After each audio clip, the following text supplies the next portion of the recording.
You know, a lot of people say to me, I agree with you about Islam, but not about religion. Well, thanks, but if that's the case, then you don't agree with me, because Islam is not the problem. Religion is the problem. The allowances that we make for faith and the respect that we give to belief without evidence has encouraged Islam to push its way into a society where it really doesn't belong and threaten all our freedom.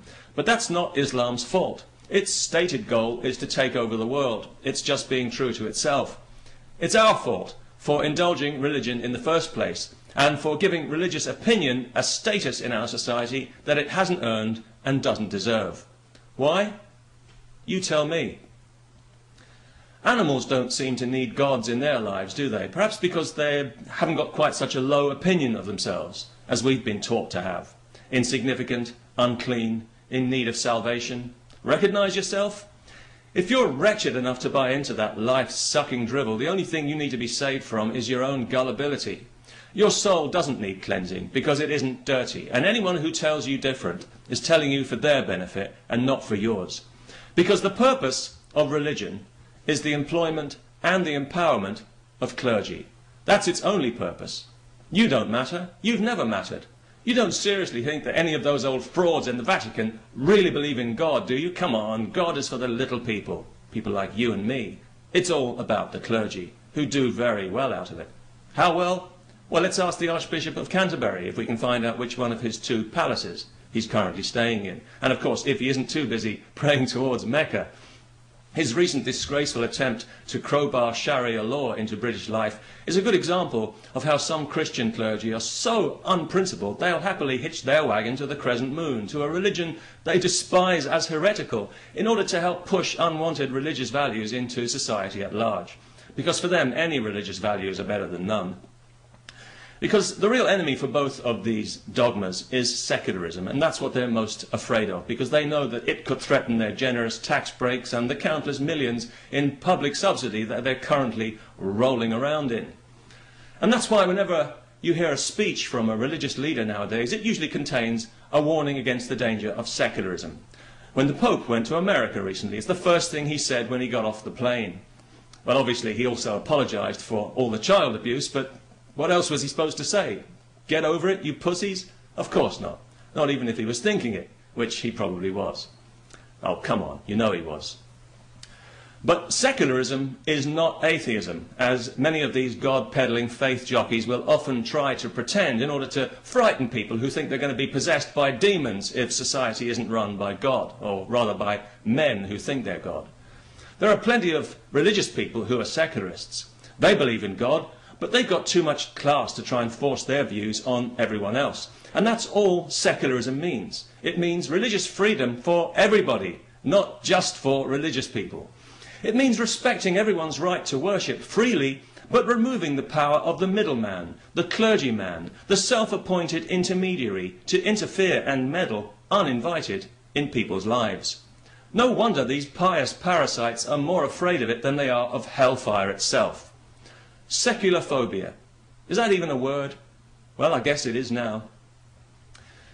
Now, I realise that all this sounds very negative, but let me assure you that I'm actually very optimistic about the future of humanity, at least in the long term, because I just don't think it's possible for us to stay this stupid forever.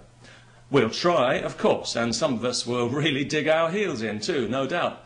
But I think despite ourselves, we will eventually evolve into something a bit more intelligent, a bit more compassionate, and a bit less afraid of our own shadow. And when that happens, well, religion will simply die a natural death of acute embarrassment, if there's any justice.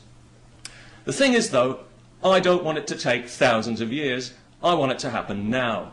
Partly because I'm a modern kind of guy and I want everything now, but also because it pretty much needs to happen now if we want to keep our freedom. If we don't shake off religion, we are not going to shake off Islam. It's that simple, because Islam is here to stay. Any population projection will confirm that. In a couple of generations, some parts of Europe will have no choice but to democratically allow Sharia law, which, as we know, discriminates against and victimizes women, Jews, homosexuals, and, well, pretty much anybody who isn't a heterosexual Muslim male, preferably with a beard. So Islam needs to be neutralized in Europe now, before it's too late. Not by engaging it in respectful dialogue and throwing money at it as usual, but by doing what we should have done years ago and by legislating religion out of public life and back into the private domain where it belongs. Right now, Islam is laughing at us. It's watching us lead ourselves by the nose into submission. What can we do? Well, all any of us can do is speak out, while we're still allowed to. Because some Muslims are now demanding that criticising their religion be made a criminal offence. I suppose we should have seen that one coming, really, shouldn't we? It actually is a criminal offence in the Netherlands, it seems, where anyone satirising Islam is liable to be arrested in the middle of the night and have their apartment ransacked by the police. The Dutch people must be scratching their heads wondering whatever happened to the free country they used to live in before Islam came along. Last week in the football tournament, when the Dutch team lined up for their national anthem, I was half expecting to hear the Muslim call to prayer ringing out around the stadium. Is that offensive? I do hope so. Because it's time to stop being polite.